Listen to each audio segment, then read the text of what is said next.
$200 a barrel. That's where oil could be heading according to S&P Global's shock scenario. The Strait of Hormuz, functionally closed, Gulf oil refineries in flames. The IEA is telling people to work from home and carpool, like it's 1973 all over again, except it's worse. The head of the International Energy Agency just said this crisis is worse than the 1970s oil shocks and the Ukraine war fallout combined. And the astrology? It told us exactly what this would look like. In episode 1, we showed you how the Saturn-Neptune conjunction at 0 degrees Aries aligned with the outbreak of war with Iran. But we only scratched the surface of what Neptune represents. Today, we go deeper into Neptune's domain. And Neptune's domain is oil. In financial astrology, Neptune rules crude oil, natural gas, gasoline, and water. It rules the oceans and everything that moves through them. It rules inflation, the invisible force that erodes the value of your money without you seeing it happen. And perhaps most importantly, Neptune rules illusion, the belief that systems are stable when they're not. The assumption that the oil will always flow for decades, the world assumed the Strait of Hormuz would remain open. 20% of global oil. 1/5 of the world's liquefied natural gas. All flowing through a narrow channel between Iran and Oman. It was Neptune's illusion, the collective belief that this could never be disrupted. And then Neptune changed signs. When Neptune left Pisces, the sign it had been in since 2011, and entered Aries, the sign ruled by Mars, the god of war, the illusion shattered. The thing everyone believed was safe became the center of the crisis. Here's how the cascade unfolded, and how each stage maps to a planetary signature. February 28th, the strikes begin. March 1st, Khamenei's death confirmed. By March 2nd, an Iranian Revolutionary Guard commander declares the Strait of Hormuz closed. Any ship that tries to cross, he says, will be set on fire. Within days, oil tankers are hit. Qatar's LNG production halted. Saudi Arabia's largest refinery attacked. Kuwait hit by drones. A refinery in Texas explodes. Brent crude surged past $119 a barrel. The IEA coordinated the release of 400 million barrels from emergency stockpiles, a record. And S&P Global warned that if the strait stays closed through April, prices could hit $200 a barrel. The last time the world saw anything comparable was the Arab oil embargo of 1973.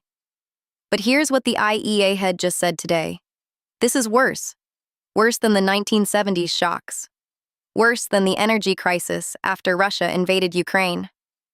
This is, in his words, the biggest supply disruption in the history of the oil market.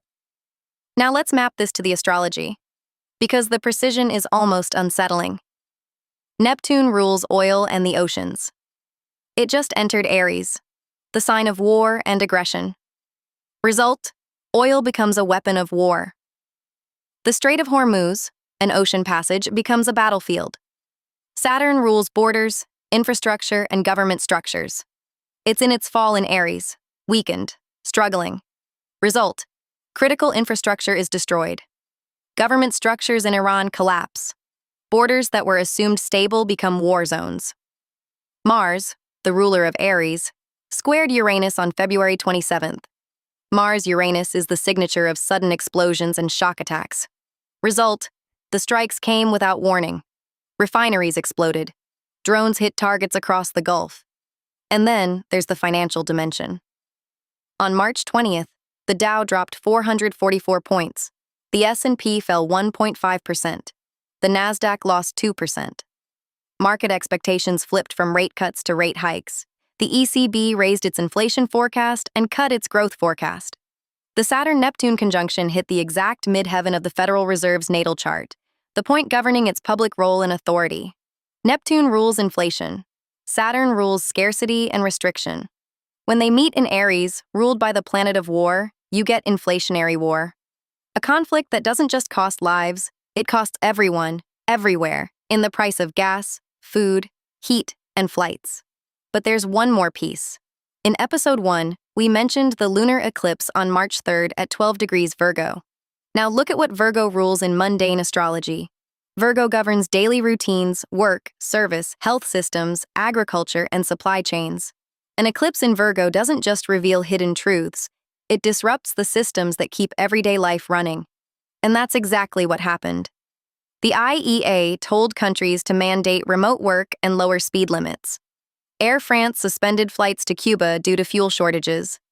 Asian utilities switched back to coal. Wheat prices surged. India's LPG sales dropped 17%. The eclipse in Virgo disrupted the daily machinery of the world. One last parallel. The last Saturn-Neptune conjunction was in 1989, the year the Berlin Wall fell. What most people don't remember is what else happened that year. In March 1989, the Exxon Valdez ran aground in Alaska, creating one of the worst oil disasters in history. A Saturn-Neptune conjunction and an oil catastrophe. In 2026, another Saturn-Neptune conjunction and the worst oil supply crisis in history. Neptune and Saturn don't just predict events, they predict the themes. And when the theme is oil, Neptune always shows up. The energy crisis of 2026 isn't just a political event or an economic event, it's a planetary event, written in a language that's been speaking for thousands of years. Neptune rules what flows. Saturn rules what breaks. Aries demands that it all happen now, violently, and without warning.